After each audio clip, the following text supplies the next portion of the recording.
Salve amantes de la historia.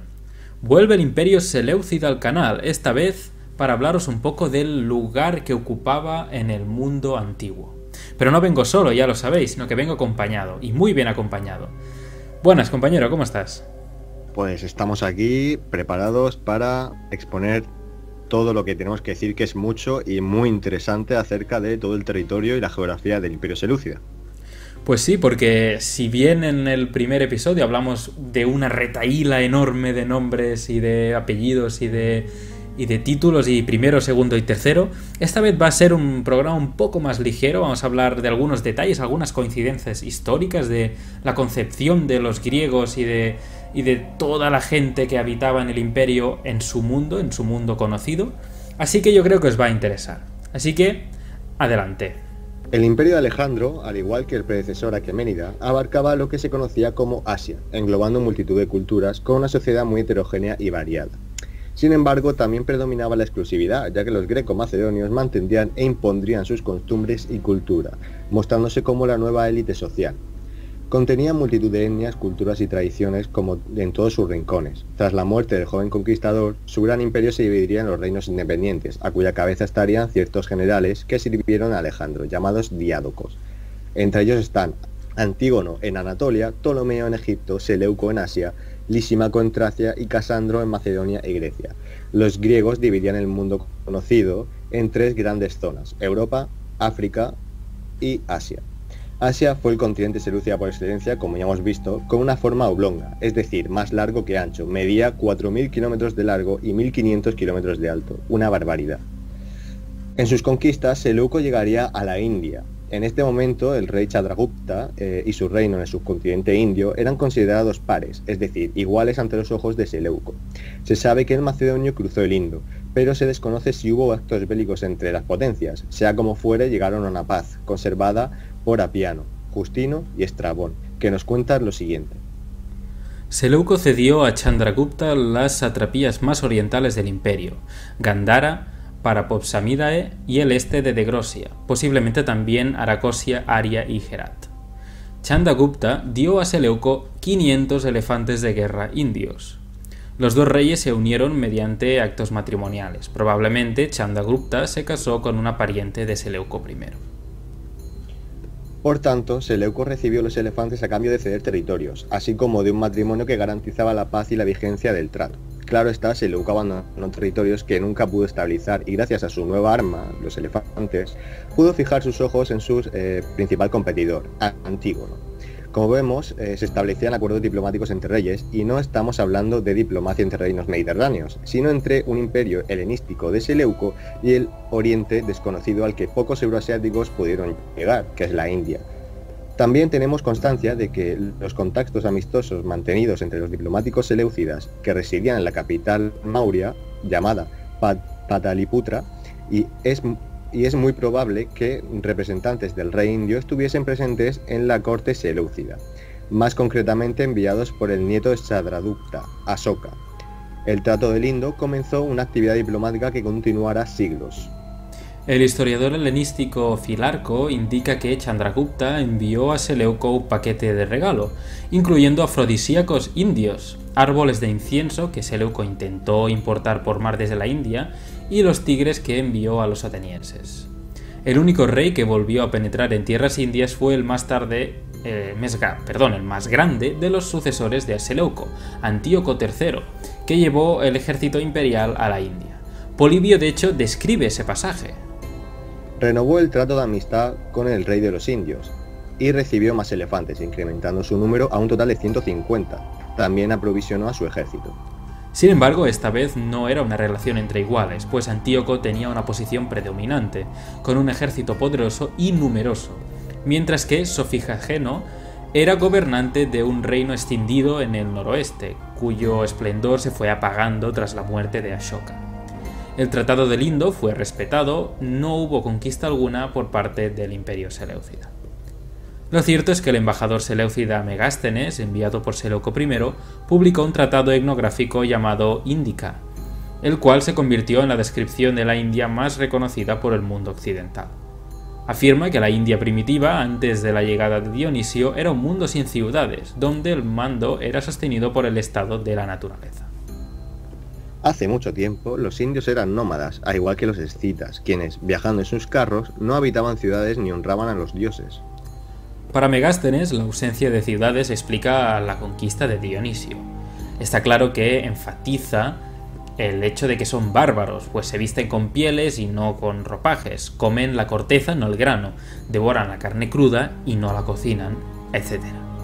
Es el relato imperante y reiterativo de la Edad Antigua sobre las culturas no civilizadas, lo que ellos entendían como bárbaros. Arriano, de hecho, nos habla sobre la invasión de Dionisio en la India.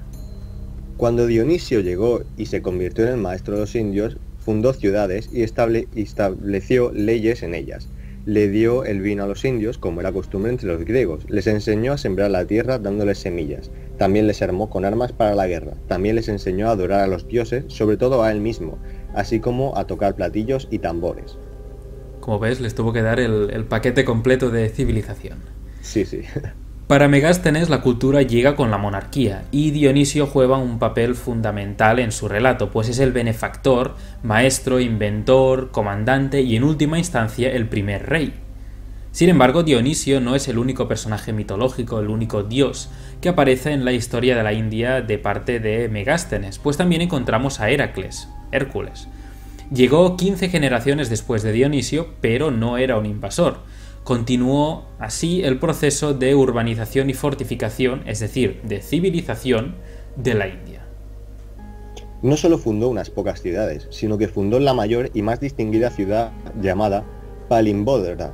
En ella construyó un gran y caro palacio y estableció un gran número de colonos. La fortificó con zanjas llenas de agua del río. El nomadismo se marginó a las zonas montañosas del reino, incorporándose un sistema económico y de ocupación basado en castas, en cuyo centro estaba el monarca. La fundación de ciudades significa el cierre de la India. Para la época de Megástenes el país es sencillamente inconquistable, y el Tratado de Seleucos es un reconocimiento de esa realidad. India es una entidad espacial tan separada como el Egipto tolemaico o la Grecia continental. Entre todos ellos se encuentra el Imperio Seleucida.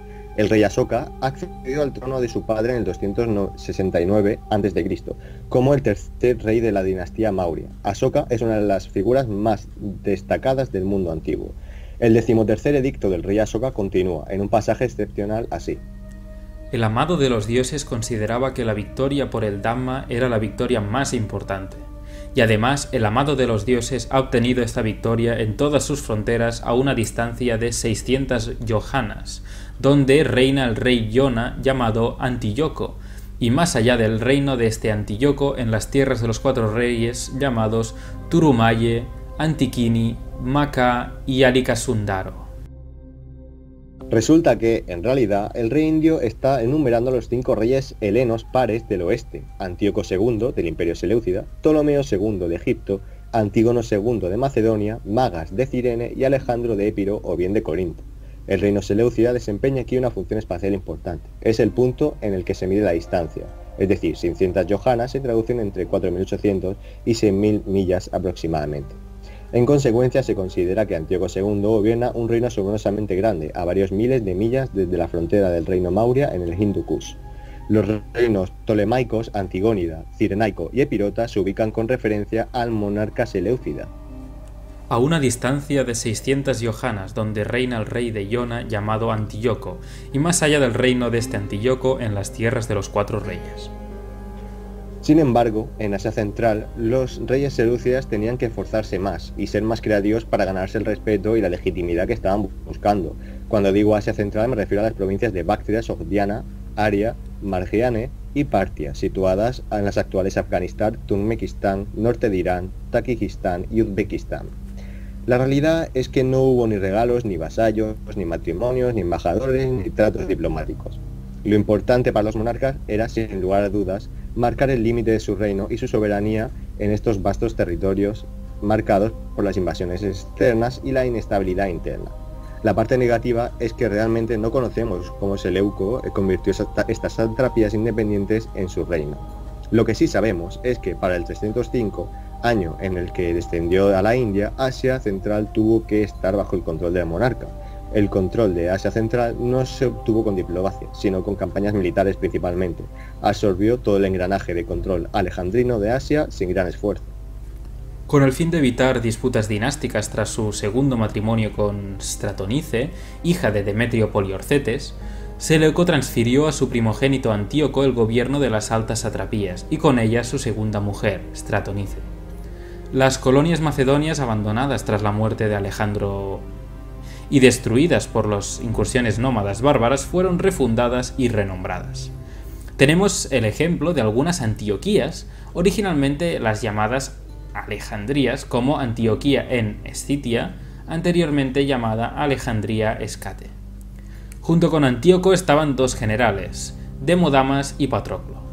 Un pasaje de Plinio, cuya información viene de mano del propio Demodanas, sugiere que este general inventó los precedentes históricos del territorio: el dios Dionisio, el héroe Heracles, la reina siria Semiramis, el rey persa Ciro y por último el rey macedonio Alejandro. Lo que hizo fue incluir el reinado seleucida en la historia de Asia. El patrón narrativo de Deodamas, caracterizado por tres pautas, funciona así, ¿no? Fundación real, destrucción bárbara, refundación real. Caracterizó al nomadismo asiático por su continua presencia, que esperaba aflorar si el monarca no lo detenía. Así, y aquí, tenemos la imagen del monarca como protector de toda la Asia urbanizada, protector de la civilización. Sin embargo, debemos decir que debido a la doble geografía de Asia, pues por un lado es fértil y por otro lado es desértico, se hace necesario en muchas ocasiones la práctica del nomadismo para sobrevivir, vaya. El segundo gran general, Patroclo, empezó su carrera con la ascensión de Seleuco I. Acompañó al monarca de vuelta a Babilonia el 312 a.C. Fue asignado en la región de Sogdiana y Bactria. Tras la muerte del fundador, siguió a Antíoco I para restaurar la autoridad seleucida en Asia Menor. Fue mandado en una expedición también denominada Periplo por la costa del Mar Caspio, para posteriormente publicar sus descubrimientos etnográficos y geográficos. Fue el único griego en explorar y describir las tierras del Caspio, para dar luz a dicha región en el contexto tanto heleno como romano. No es la primera noticia de estos periplos, pues ya con el gran Alejandro se establecieron viajes al río Indo y al Golfo Pérsico. Con los periplos del rey seleucida se continúa la tradición aventurera de la era alejandrina y la dinastía aqueménida persa, estableciendo una vez más un continuismo que, a grosso modo y a mi parecer, serviría para corroborar la legitimidad del monarca en esas tierras. Eran viajes de navegación de cabotaje, es decir, por las costas del Caspio, describiendo paisajes, pueblos y gentes. Una verdadera obra etnográfica de gran importancia para el mundo antiguo. El viaje de Patroclo debía servir para delimitar la soberanía seleucida por el noreste. Como ya hemos afirmado anteriormente, la clave del territorio seleucida fue un proceso de aglomeración. Su génesis dependió de la actitud de los primeros monarcas, actitud sátrapa en Babilonia, conquista de Asia Central y paz en la India. La victoria sobre Antígono en Ipsos en el 301 a.C. continuó la expansión del imperio, proporcionando al Seleucida los territorios de Siria, como ya hemos dicho. Las conquistas de territorios del mundo heleno permitieron al imperio acceder al Mediterráneo, paso fundamental en su historia. Estaba claro que, tras la victoria sobre Antígono, Lisímaco, señor de Tracia, Asia Menor y Macedonia estarían lo suficientemente cerca del coloso asiático como para tener rivalidades e intereses. Por ello, se unió en coalición con Ptolomeo, amenazando sus nuevas posesiones en Siria y Cilicia. En el 282, Seleuco decide invadir el territorio de Lisímaco, acabando con su vida un año después, y absorbiendo sus territorios de Asia Menor, y por tanto teniendo la costa este del Egeo. Como era de suponer, Seleuco intentó ir más allá de la costa turca, para adentrarse en Tracia y ocupar su patria, Macedonia. Sin embargo, lo interesante es la forma en cómo lo planteó. Caracterizó su conquista como un nostos, es decir, una vuelta a casa de un rey nostálgico. Focio, en su epítome de la cita de Memnon de Ninfis, describe: Seleuco, animado por sus éxitos sobre Lisímaco, se dispuso a cruzar a Macedonia, anhelando su tierra natal de la que había marchado con Alejandro. Tenía la intención de permanecer el resto de sus días allí, ya que era un anciano, ofreciendo Asia para su hijo Antíoco. eso nos dice Focio. El imperio seleucida quedaría dentro de los límites del de Alejandro. Encaja perfectamente en la narrativa histórica de su participación en las campañas persas. Solo podía acabar la historia con su llegada a Macedonia, el retorno del rey, ¿no? La realidad es que Seleuco fue asesinado tras cruzar el Helesponto, a un paso de su destino. Campaña ideológica y propagandística brillante. Pues bien, hasta aquí llegamos en el vídeo de hoy, que no es sino una introducción al Imperio Seleucida y a su convulsa historia, llena de batallas, conspiraciones palaciegas y largos viajes por toda Asia. Esperamos teneros de vuelta en la próxima parte de este programa, donde hablaremos sobre varios aspectos de la sociedad, religión y ejército de los seleucidas. Dejad en los comentarios cualquier pregunta que tengáis y no olvidéis suscribiros y darle a la campanilla al lado del botón de suscripción para no perderos ninguna novedad.